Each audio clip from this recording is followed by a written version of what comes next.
Hey, Bronwyn here, the voice of Alice Harlow. Have you subscribed to our Patreon yet? If not, what are you waiting for?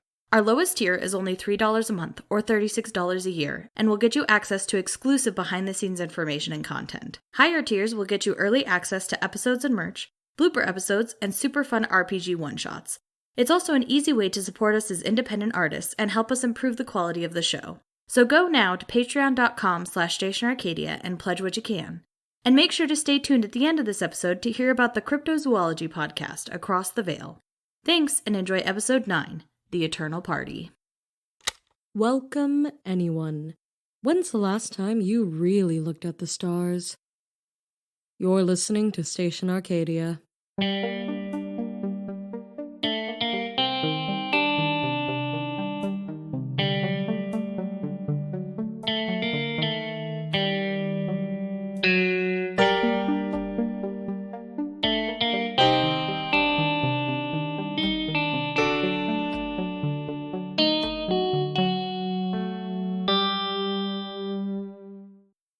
Hey there, listeners.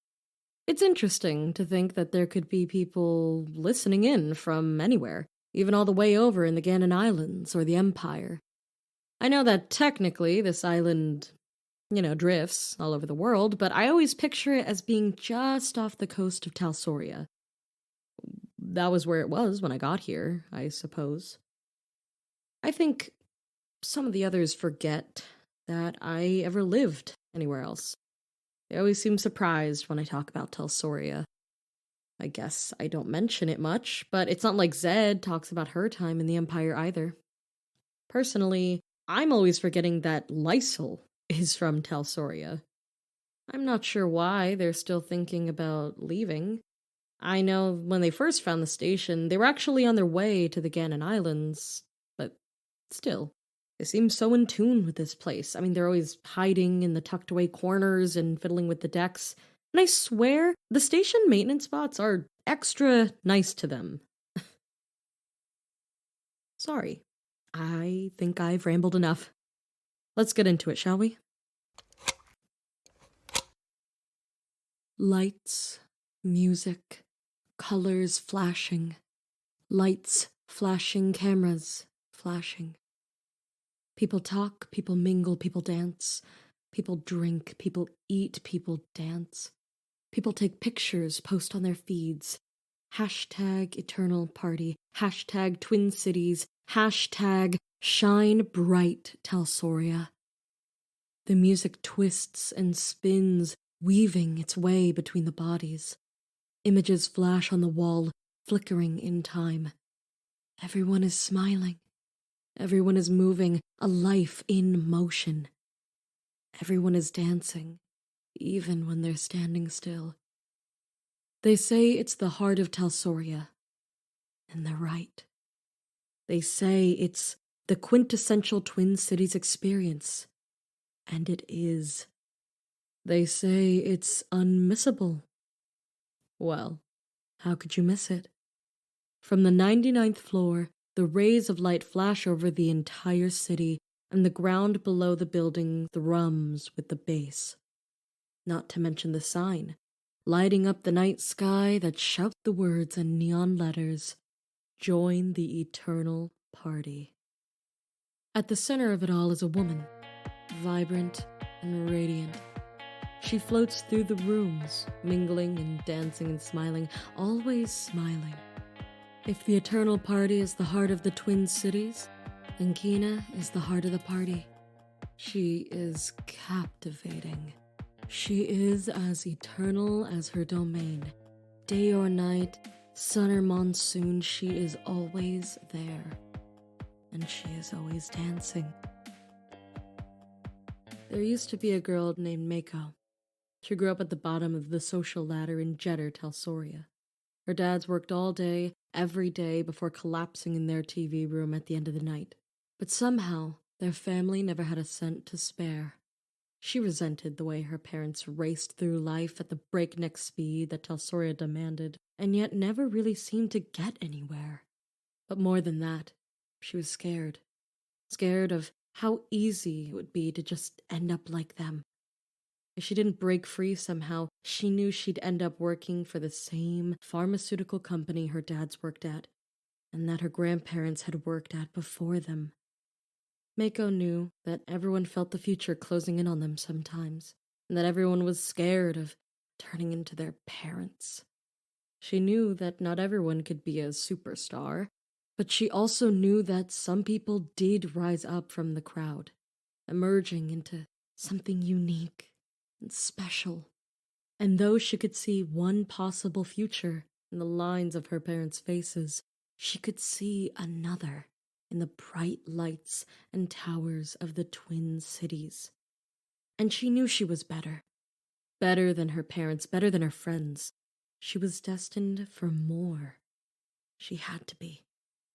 She began her campaign for a bigger life the same way she'd always gotten what she wanted. Networking. She used her existing connections to meet more people and gain more invitations to increasingly elaborate events. She began going by the handle Always Kina and dressing in strange and elaborate styles, anything to distance herself from her old life and from the rest of the city. Mako, who is now Kina, climbed and crawled and squeezed her way into the high society life of Jeddah and New Sirium. But still, she felt a craving for something more. Her social media feeds had more views than ever before, and her channel was growing steadily, but in her day-to-day life she found herself dissatisfied with, well, everything. Lights never felt quite bright enough, and the noise of the city couldn't drown out her own racing thoughts. What if this was as far as she got? What if this was her whole life, struggling to keep afloat in high society, always feeling like she was pretending? Kina would spend all her free time at the loudest and brightest parties the Twin Cities had to offer, but the only times she felt truly happy were the few minutes at night she could lose herself completely to the dance floor. Kina could dance in a sandstorm without missing a flick of her wrist or a twist of her hips. She felt the lights shine on her, through her, and thought, I want this forever. I never want to leave this moment. Of course, all parties must end, or so she thought at the time. Eventually, the crowd would disperse, and Kina would have to make her way back home to her small apartment on the edge of Jeddah, where her parents would scold her for the pills they thought she'd taken. That was, if they talked to her at all. She knew that at 22 she should have moved out years ago, but the money from her streams was barely enough to keep her up to date on the latest clothes and technology, and if she slowed down enough to take a job, she'd lose everything she'd worked for. Kina was not naive enough to think that she was the only one walking the path she did. Even the most elite of the events Kina got invited to had so many outer city nobodies desperately pretending to be someone they weren't. Each one held firm to their belief that they were special, that they would make it, that they would be one in a million. Kina is only special in that eventually she got lucky.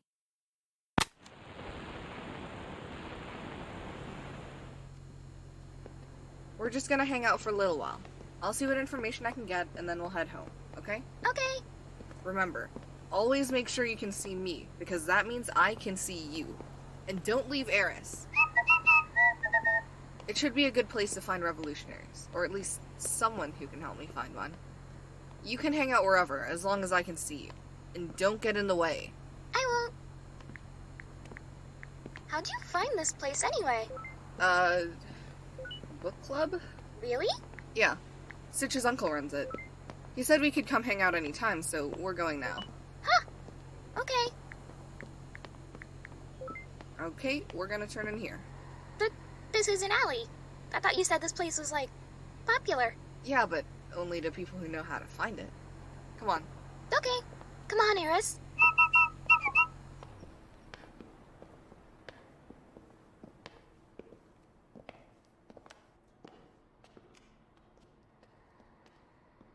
Right.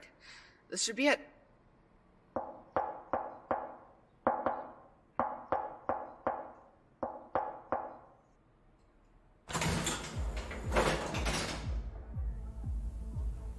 Come on, up we go.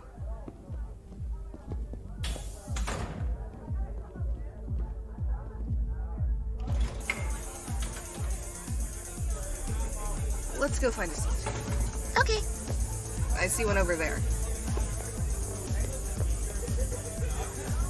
Remember, you stay here with ERIS, don't talk to anyone you don't know, and stay out of trouble.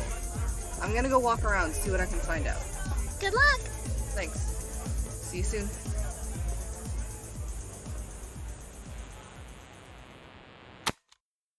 Huh. It's been a while since we heard from Memorie. I hope Faye isn't getting into anything over a fair head. The tide started turning for Kina when she got her very first sponsorship. It wasn't one of the Senate brands, but she had a contact do a bit of digging and found out that the small family-owned lipstick brand was actually a subsidiary of Cosmetic. So she figured it was close enough. With that sponsorship, she was able to grow her channel even further, get bigger and better sponsorship deals, and enlist several marketing agents. The agents helped her plaster the username AlwaysKina on flashing billboards across the cities until, in the span of a month, she became a household name. With her wacky documentary-style commentary on party life and her always changing looks, she became both a trendsetter and a popular entertainer. She was finally able to move out of her parents' place and into her own inner-city apartment. As she gazed out the window at the Glitz, Talsoria's largest party tower, she began to form an idea. Of course, even the biggest stars in Talsoria fade, and most fade very quickly indeed, so it came as no surprise to Kina or her marketing team when slowly but surely the public began to lose interest in her exploits. Kina could feel it in her bones the first day she was no longer it, no longer the hot new thing on the scene, and she knew it was time to act. 3 days later, Kina was standing on floor 99 of the Glitz, millions of credits in debt. She walked through the giant sprawling rooms of the penthouse party suite. The metal edges of her boots echoed up to the tall, open ceilings as she paced back and forth, deep in thought. She could picture where everything would go. Speakers, carpets, drink dispensers, display screens, a holographic dance floor, the works.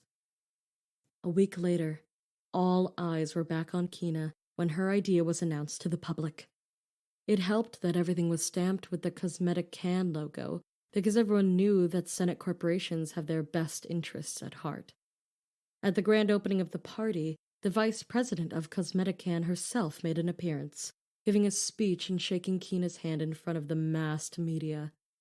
Then, the party started. Anyone who was anyone came that night, and the rooms were packed. There were no pretenders, no wannabes or fakers like Kina herself had been less than a year ago.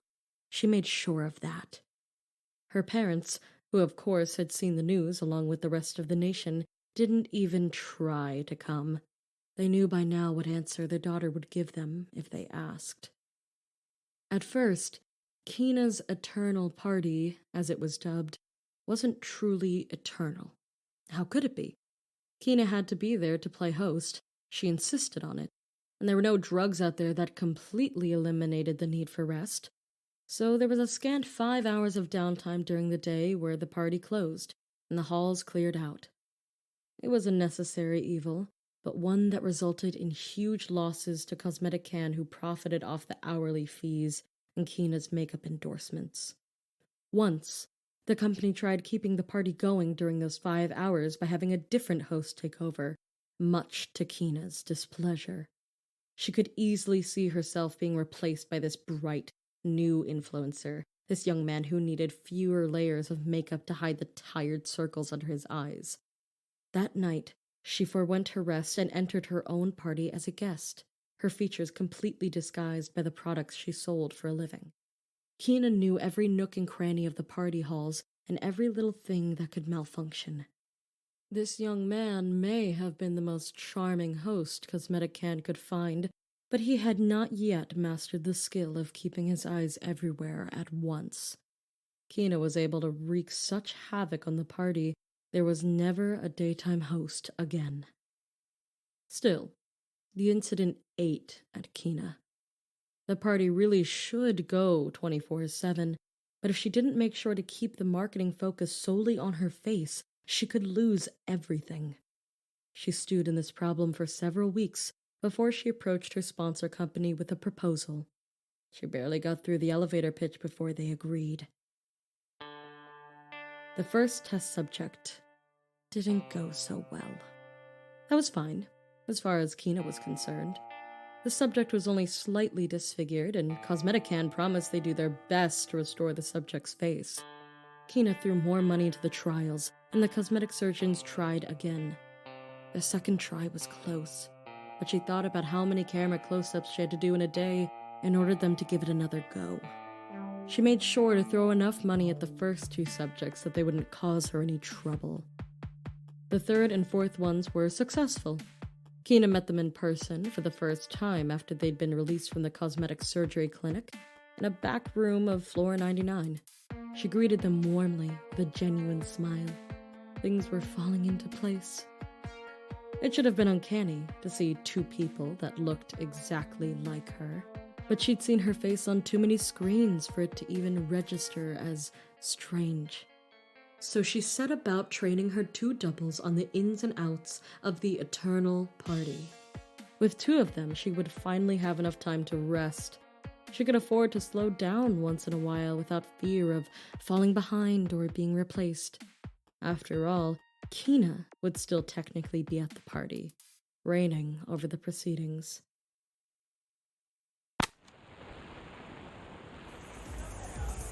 I heard Proteus Island's wanted behind this. I wonder if it's the season or if that land's just getting old. Hear about the new skyscraper they're building in Deadline. They're saying it's going to be taller than the National Communications Center. I cannot believe my day at work. Files spilled coffee all over my mobile, and it started smoking. I hope he has to pay for it, because if it comes out of my paycheck... So they're meeting on the east side again. I told her it's not a good idea, since they're bound to realize it's the same place, but she's going anyway. Said something about a kid, too. Don't know what she meant. She's a senile old lady. Probably meant nothing. You know, she is smarter than she looks. And thank goodness for that. She looks like she's been living on the streets. That's because she has been. Anyway, she and Mel have been talking. That's never good. Think it affects us? Probably not, to be honest, but who knows? Maybe they'll send us to track down whoever was talking about the prince. Excuse me? I think you're talking about me. Mind if I sit? I met the woman you're talking about. Kid, it's not polite to eavesdrop. We're having a private conversation. Fairly loudly in a public place and mentioning the prince? I think you weren't being very careful. Look, if you're the kid Nick was talking to, then I have a message for you. From her. She asked you to give me a message? No! But she did say I wish that kid would keep their nose out of what Faye doesn't understand. Something to that effect. I understand enough. The revolution still has hope, and I want to help. I can help. Sorry, kid, I don't think you're of any use to— Ow! If Faye didn't know we were part of the revolution, Faye do now. So, you might as well include me in your conversation.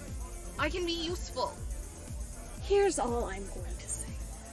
We don't need kids. We certainly don't need you, and it's not a place for those who don't know what they're getting into. What can I do to prove myself? There has to be something. Sorry, kid, you're out of luck. Wait, hold on. Has the door been locked? What? The mechanism above the door, it... Sorry, excuse me. Pardon me. Sorry about this. Excuse me. Sorry, excuse me. Sorry. Soma, we've gotta go. Oh, hey, did No you... time. The door just locked. We've gotta get out. What? Come with me. Excuse me? Hi there, what can I do for you? Is there a back door that we could use to exit? I think the front is locked. Oh dear. I'll go and check that, but sure. You can use that door there. Thank you. Come on, Soma. No one move, we're looking for... Hey! Come on!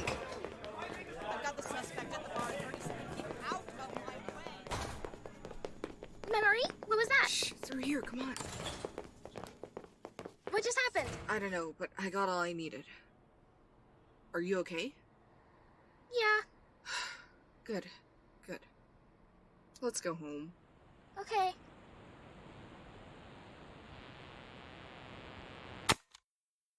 That could have gone a lot worse. The party continued day and night for 5 years without issue. It grew and grew and became a fixture in New Syrium. People from all across Telsoria came to stay at the party for as long as they could afford, and then came back again when they were next able. There were events hosted, albums debuted, new makeup lines announced, and weddings held, all within the constant noise and movement of Floor 99. Kina was happy, more or less. She had what she wanted. Besides, whenever she felt annoyed by something or someone, she could toss some credits at it, and generally, the problem would get solved. Her dads had told her that there were some problems money couldn't fix, but if there were, Kina hadn't found them. For enough credits, you could get anything. One night, Kina was lying in her bed, staring up at the screen on her ceiling, twitching her fingers to flip through her feed with her connector nail polish. She was drifting off to sleep when a call came through. She frowned. There were only a select few people whose calls would come through at all, let alone at this time of day. She answered, feeling a mixture of annoyance and anxiety churning in her stomach. Almost before she heard the voice of the Eternal Party's security manager, she was flicking her fingers to bring up the live camera feeds of Floor 99. She gasped as she saw a scene from her nightmares. Not a single person in the room was smiling. She muted the call and turned on the feed's audio, only to hear her own voice ringing out over the horrifyingly low music. Static rang in her ears, and she could barely make out the words her double was saying. But she knew they weren't flattering. Obscenities, directed at some of the most affluential patrons. Screaming, horrible, life-shattering words. Then the awful speech stopped, and Kina flicked through the different cameras in time to see her double jump off the punch table and run into the wall and... No! She reached behind the hidden panel and pulled the lever. Kina jumped out of bed, but she could only watch in horror as the sprinkler system activated. The guests were drenched. Worst of all, it seemed like the double was far from finished. Kina stood helplessly in her room as the double ran throughout the floor, wrecking everything that Kina had worked so hard on. She longed to go over there and punch that miserable imposter, but she knew that if they were ever together at the same time, the jig would be up and her empire would crumble regardless. Then, Kina came to her senses. She didn't need to go personally. She just needed to tell... Right. She just needed to tell the security manager to fix this. She got him on the phone and told him in no uncertain terms that it was his job to stop whichever double this was. Kina spent a few hours screaming down different comm lines, offering raises and bonuses to get things done fast. She got the other double in to go host the party while she slept, and by the time it was the original Kina's turn to host, things were well on their way to being smoothed over. Kina's rage was still present, but had been somewhat soothed by the satisfaction that the double had failed. It was a decent plan, she conceded. Use her own face to ruin her reputation. But it would never work. In fact, in the coming days, the press she gained from the incident brought even more guests to the party. She gave her face to someone else, and the show carried on. Tonight was the new double's first time hosting without a comm device feeding her instructions. Kina watched her on the screen in her apartment for a bit before switching to her favorite streamer and watching that instead. No need to micromanage. Kina's earpiece chimed with a familiar tone that let her know someone had been led up to her flat. She frowned. She couldn't think who would be on the access list that wouldn't know to call her first. She looked to her cameras and saw herself. Odd. The doubles didn't normally come by her place. Still, Kina let her in. In the end, It was the oldest of tricks that did her in. As soon as the double stepped in the door, she shouted suddenly and pointed towards the windows. Kina turned to look and felt a sudden, sharp pain in her back as her double stabbed her right between the ribs. Kina screamed. She tried to flick her fingers in the right pattern to trigger the alarms, but suddenly the double had her hand pinned. Kina was terrified, but she wasn't worried. She was famous. She was rich. Of course she had constant biometric tracking enabled. Judging by the amount of blood she was losing, security had already been notified and were on their way. There was no way the double could get away with this, and Kina told her as much. "They'll catch you," she said. "I'm tracked and watched at all times. They'll know I'm dead. They'll know you did it. They'll cut your wires or throw you in a cell." The double laughed, though there was no joy in it. "No, they won't," she said. "Who'd run the party?" Kina bled out on the floor, and the woman above her kept talking. "The city won't care. Do you think they care about you? Really? They care about the party, Kina. The party is good for the city. The party is good for the brand. And they'll do whatever's best for them. Your face is the heart of the party, not you, Kina. And I have your face." At the center of Talsoria's eternal party is a woman, vibrant and radiant. She floats through the crowd, mingling, dancing, and smiling, always smiling. If the eternal party is the heart of the Twin Cities, then Kina is the heart of the party. She is captivating. She is as eternal as her domain. Day or night, sun or monsoon, she is always there. She is always dancing. The party carries on. Wow. Gross, I wonder when that was.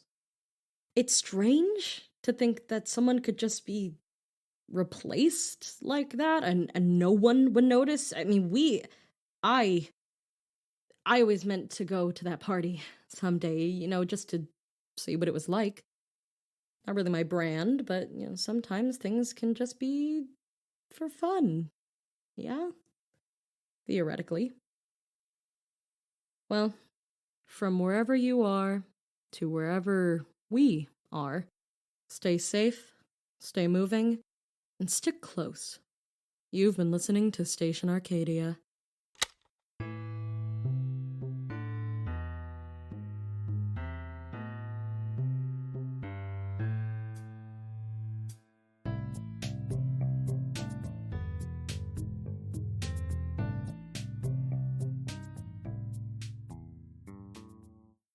Station Arcadia is a podcast by Metal Steve Productions and licensed under a Creative Commons Attribution Non-Commercial Sharealike 4.0 International License. It is produced by Eliana, Esdi, and CVVM and directed by Tovah Brantner. It is edited by Eliana, Esdi, and J.R. Steele with soundscaping by Becker Huang and music by Theo Goodwin. Today's episode was written by Eliana, Esdi with scenes by Tovah Brantner and J.R. Steele. It featured Jade Virginia as Kass, Ellison Cardenas as Memorie, F.A. Calkins as Soma, J.R. Steele as ERIS, Josefin Berntsson as Patron 1, Rowan Wright as Patron 2, Quinn O.A. Feinburg as Patron 3, Sterling Ray as Patron 4, Eliana Esdi as Patron 5, Cedomir as the Bartender, and Tovah Brantner as Enforcement. Join us on Twitter and Tumblr at Station Arcadia for more content. Check out our website, stationarcadia.com, for a transcript of this episode as well as information on the cast and crew. The week of the week is the 20th to the 26th of December, 2020. Hello, hello, ghouls, ghosts, goblins, and everything in between. Welcome to Across the Veil with host Emma and Zelda. We're two amateur cryptozoologists on a mission to explore the things that lie beyond. Beyond what? I don't know, the veil? It just sounds poetic and mysterious. True. Learn about cryptids, folklore, monsters, and things that are just kind of haunted. Anything that seems a little otherworldly and strange. Just like us. New episodes out every Thursday on all of your favorite podcast platforms like Spotify and Apple Podcasts. Follow us on Instagram at across.the.veil and Twitter at acrosstheveil1. We hope you join us next time. Across the Veil.